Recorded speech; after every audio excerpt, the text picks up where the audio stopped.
तव्हां ॾींहं में केतिरा भेरा मोबाइल फ़ोन खणंदा आहियो? शायदि 100 भेरा या उन खां बि वधीक। पर छा तव्हां ॼाणो था त उहो ई फ़ोन आहिस्ते आहिस्ते तव्हांजी ॻिचियुनि, अखियुनि, हथनि ऐं एतिरे क़दुरु जो जिस्मानी बनावट खे बि तब्दील करे सघे थो। साइंसदाननि ख़बरदार करे रहिया आहिनि त मसइलो रुॻो स्क्रीन जी आदत या ज़हनी दॿाउ जो न आहे, पर टेक्नोलॉजी जे मुसलसल इस्तेमाल जा जिस्म ते अहिड़ा असर बि साम्हूं अची रहिया आहिनि जिन जो अहसासु अक्सर तमामु देरि सां थींदो आहे। त पोइ सवाल इहो आहे त छा असांजो स्मार्टफोन असांजी सिहत जी ख़ामोश क़ीमत बणिजी चुको आहे?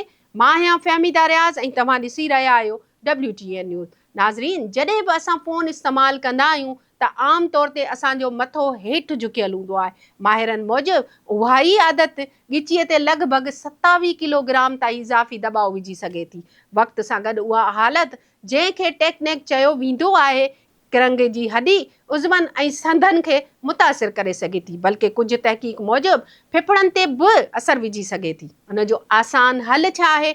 फ़ोन खे सीने जे बदिरां अखियुनि जी सतह ते खणो, कंप्यूटर जी स्क्रीन खे बि मुनासिबु ऊचाई ते रखियो ऐं कुझु देरि खां पोइ ज़रूरु वक़फ़ो वठो। हाणे ॻाल्हि करियूं था चमड़ी जी। छा मुसलसल फ़ोन ॾिसण सां ॻिचीअ ते गुंज पइजी सघनि था?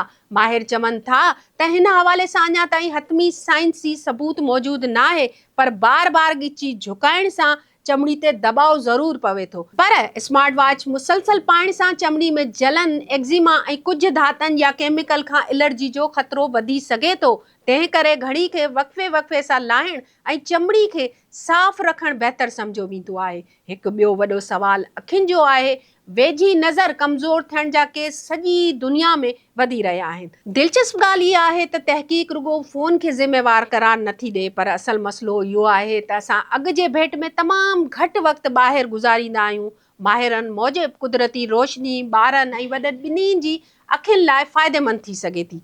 तंहिं करे रोज़ाना कुझु वक़्तु खुलियल फ़िज़ा में गुज़ारणु ज़रूरी आहे। रुॻो अखियूं ई न, हथ बि मुतासिर थी सघनि था। तहक़ीक़ मूजिबि पकड़ जी ताक़त मजमूई सिहत जो हिकु अहम इशारो सम्झी वेंदी आहे, पर नौजवान नसल में इहा ताक़त घटि थींदी वञी रही आहे। माहिरनि जो ख़्यालु आहे त मुसलसल वेठे रहण ऐं घटि जिस्मानी सरगर्मियुनि वारी ज़िंदगी उन जो हिकु वॾो सबबु आहे।